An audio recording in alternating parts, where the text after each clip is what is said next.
The Tale of Attacus, the Water-Dancing Rat, a story by Richard Colvin with illustrations by Sally Cheng. Chapter 6. The Dance. In the few days leading up to the water-dancing finals, Attacus had a very hard time containing his excitement and his nerves. Barkforth and Attacus had set a routine they both liked, with no splashing, that contained partly traditional swan elements of the dance and partly elements they'd come up with that were much more rat. On the day of the finals, the river was packed so tightly with animals there was not a speck of the bank visible.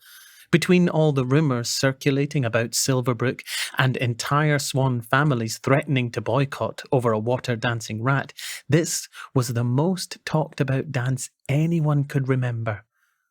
As it turns out, only one family boycotted the dance, and everyone found it very suspicious that even though Scrape's announcement didn't mention Silverbrook, instead insisting the boycott was due to the shame brought about to everyone in the river in allowing a rat to dance, her announcement came after Silverbrook's extraordinary performance.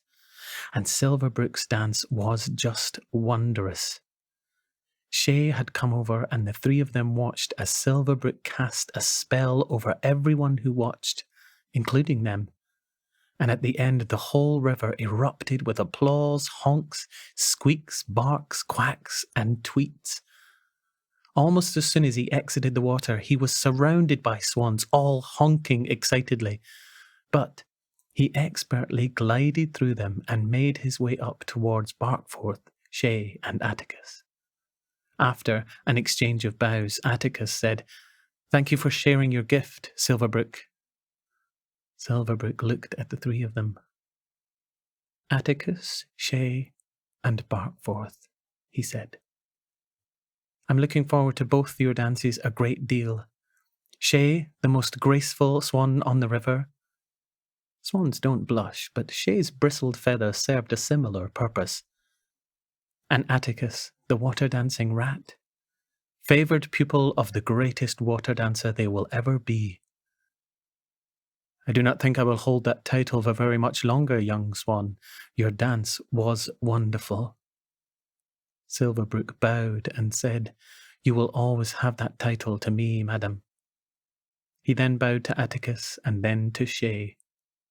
Shay's feathers bristled again. A few hours later, Barkforth and Attacus watched Shay's dance, and they agreed it was wonderful. Her poise and grace as she performed her elements was perfect, and Attacus felt a surge of pride when her first leap went perfectly. He would love to have congratulated her in person, but the end of Shay's dance meant it was time he went to prepare for his own. "Our final competitor." Silence fell across the entire length of the riverbank. "Attacus of the Riverbank Rats." Attacus gave a proud Barkforth a final glance, nodded at Shay and Silverbrook, who were watching together, and set out off across the competitors' area towards the river. Every animal watched Attacus make his way to the water's edge. He looked for Mama or team leader, but the bank was so busy it was impossible to find her. It seemed to him the longest walk he had ever taken. He remembered Barkforth's face as she talked about her empty nest. He remembered Sprig's joy as she stood with the other finalists. He remembered Scrape's face as Barkforth shook off her medals at her feet. He remembered team leader. "Attacus, there is no winning without you." And then both Barkforth and team leader. "What do you think winning is?" He remembered Mama Rat. "Attacus, you can't win." Then Barkforth again. How sad it is to learn too late what winning is. The voices started overlapping in his head the closer he got to the water's edge. "You can't win. His name is Silverbrook. You really think we'd compete with a rat? You've never won a medal in your life. You'd make a laughing stock of me. Is that what you want? Can we go home, Mama? I'll learn to hate it. Hate it, hate it, hate it."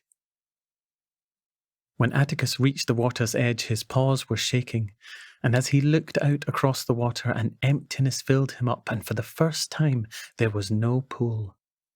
He thought at that moment he would rather do anything other than dance.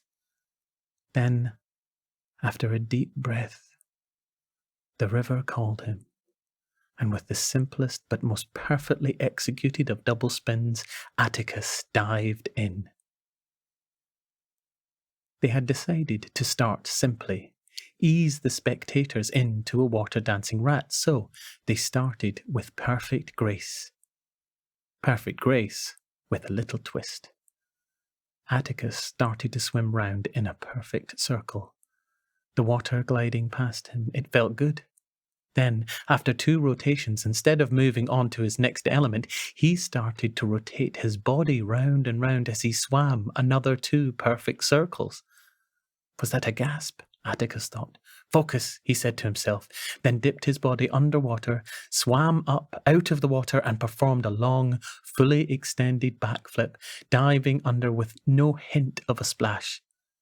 Then, once again, instead of moving on to the next element, he performed the same leap, but this time, as he reached the top of his backflip, he tucked in all his paws and tumbled 3 times before diving back into the water perfectly. Was that applause? He growled at himself and tried to concentrate. Attacus went to the bottom of the river and set himself for his quintuple spin, but too full of adrenaline combined with his lapsing concentration, he leapt too high, over-rotated, lost control, and hit the water flat on with a shuddering smash. The pain was complete and so overwhelming he thought his skull would explode. He felt himself beginning to pass out, so he turned over and floated on his back till his clouding vision began to clear. And as it did, a strange noise filled his ear. He popped his head up and saw all the rats of the riverbank shouting, "Attacus!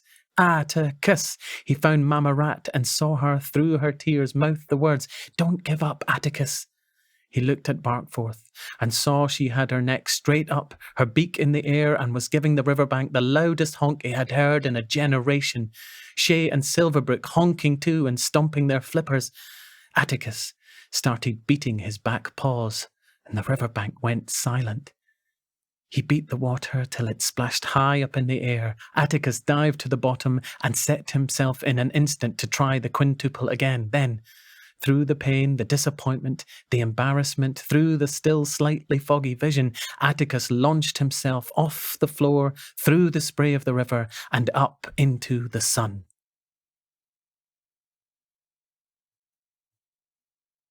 Did you ever beat Silverbrook, Grandpa? Attacus lifted his grey muzzle to his grandson and smiled. You've been to the games, little mouse. Do I wear any winner's medals? The old rat asked. The cub had been called Mouse because he was so tiny when he was born. The other rats thought a mouse cub had fallen into the nest by accident. Silverbrook won more dances than even the great Barkforth, and was the first male swan to be inducted into the matriarchs, or the elders as they are now known. But it's way past your bedtime, little mouse. Your mother will give her old pop hell for keeping you up so late with stories. Attacus lifted his old body up and made his way out. Papa, asked Mouse, what do you think winning is?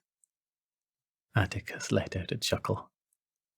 Little mouse, it's wearing your medals on the inside.